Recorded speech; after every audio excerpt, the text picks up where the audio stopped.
నమస్కారం. ఘంటారావానికి స్వాగతం. ముందుగా ప్రధాన అంశాలు.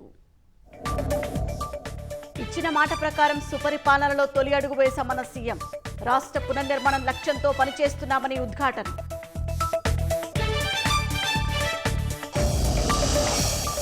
వైసీపీ హయాంలో నిధులు లేకుండానే పనులు మంజూరు. కుడాలో భారీ అక్రమాలు జరిగాయన్న చైర్మన్ సోమిశెట్టి.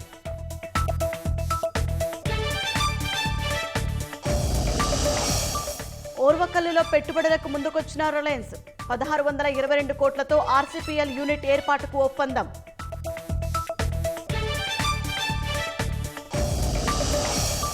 వజీరిస్తాన్లో దాడి భారత్ పనేనన్న పాకిస్తాన్.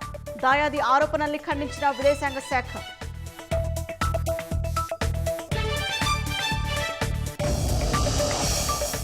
భారత్పై మరోసారి నోరు పారేసుకున్న పాక్ ఆర్మీ చీఫ్.